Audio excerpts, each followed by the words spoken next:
it going, guys? It's the Linking here, and today I have a nice big build Minecraft tour for you guys, and this is going to be the start of my new series called Minecraft Big Builds that I'm going to be doing with my friends TheWildGamerTag and AsianlyGaming. Make sure you check them out in the description. Basically, this big build was our first one, and it was a massive mansion. Now I'm running the texture pack Doku Craft, and I'm running the variation of it called High and Dry, so that's why this doesn't look like default. Now I'm just going to run you through what we have first and foremost. So firstly, we have the driveway, and in the middle of the driveway we just have a water fountain, and this flows forever like any other water fountain would do. And now we've flattened out a lot of land around here so we can extend, and in here we have like a blacksmith's forge with 2 anvils, a chest and a lava pit, and this is so it looks like a blacksmith. And now we're just going to look at the front of the house, and first of all we have 2 big bushes just to show you the entrance. I'm just going to come up to here where we have a bush all the way around, 2 large lampposts and a water feature with running water that just ends here, and it just makes it look really nice.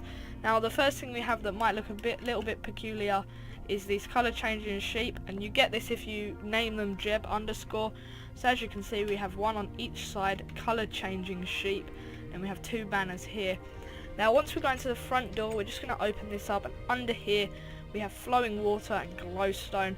We tried to refrain from using any torches.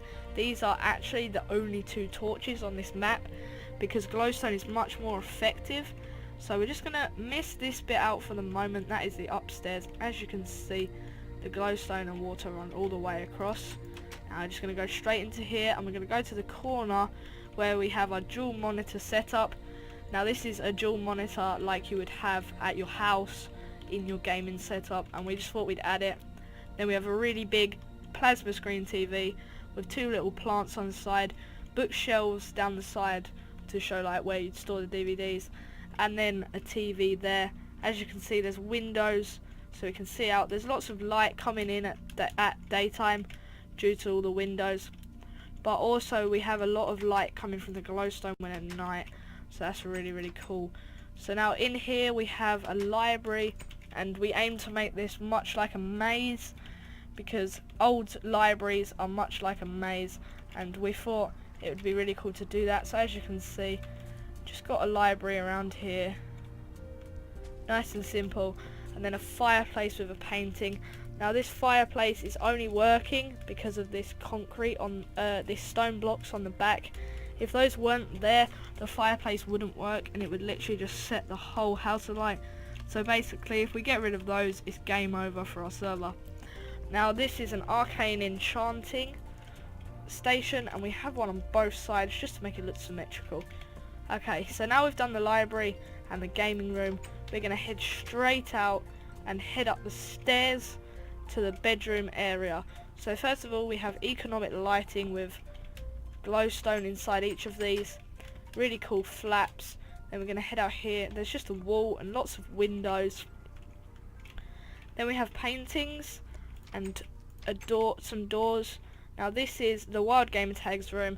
It's really nice, it's very simple with a painting, a cactus plant, another cactus plant, and for some reason 5 beds. I'm not really sure why there's 5 beds here, but you know, that's his choice. He can decorate his room how he wants. So as we come out onto here, this is the balcony, and I'll just go back over to here. This is the balcony. It has a skylight that actually leads down to the kitchen area, so this is really nice. Obviously, as you can see, we just have windows for lighting and some water fountains. If you actually look down there, those go straight down into the kitchen, so you can use that to have a kind of slow way down, but better than going back through all the house. So this is my room. Now pretty much that's a crafting table, chest, crafting table, furnace, and then 2 beds, just so I can have somebody else who wants to join the server sleep in my room. Makes it really simple. And then in the last room we have chests and 3 beds. This is AsianlyGaming's room. This again, it's really simple. So now we're just going to head down into the kitchen area, and we're going to go through here because I said you could.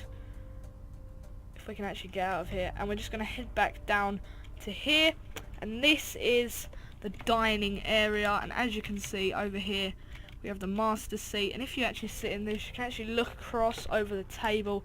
It's really cool, and we haven't done it on that side because I have the master seat because this is my server. I know it's slightly unfair, but you know, it doesn't matter. Now in here we have checkerboard floors rather than the carpet we have here, and then we just have some cake on the table on the island, and at the moment it's not looking very kitcheny, but using pistons we made like work surfaces. So under here are just redstone torches, and then on top pistons, so they always stand up and they don't go in different directions.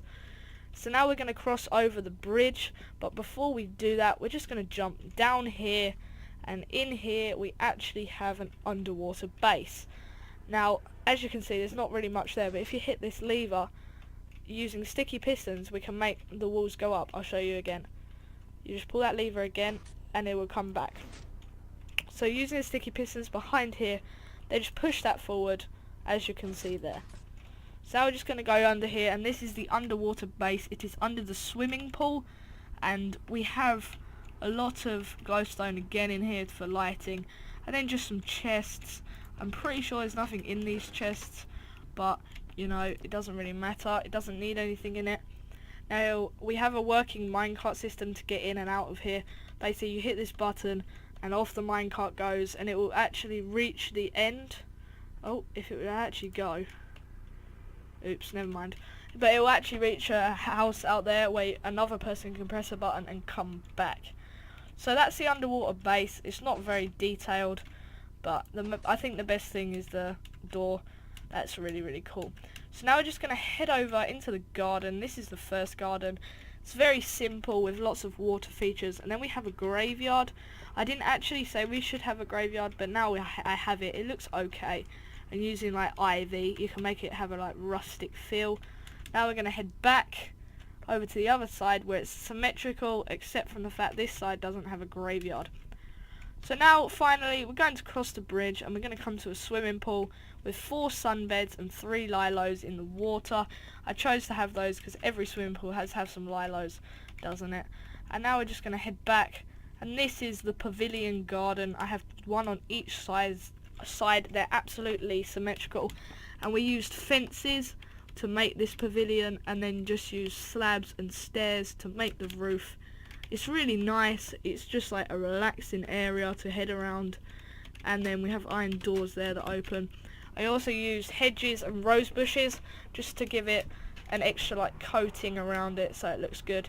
And then finally we come to the field. Now this is a cornfield, and this is for show only. Some of them are missing because I'm pretty sure some of them like die, but some of them are missing, yeah. And this is a cornfield. We just used it as a normal farm. Used bone meal to grow it really, really quickly. And since this is a creative server, we don't actually have to farm it, so it's only for show. So thanks for watching, guys. That's pretty much the end of this server tour. And yeah, this is my first big builds project, and I'm going to be doing more. At the moment we've got a castle underway. That's looking really, really nice. But this one took us about 18 hours to build, including all the insides and outsides and flattening the land. But thanks for watching, and if you want to download this world save, I will be making a media file or adfly link, and that will definitely be in the description. If you liked this big build, then hit that like button. If you want to see more of these big builds, then please hit that subscribe button. Thank you. Peace out.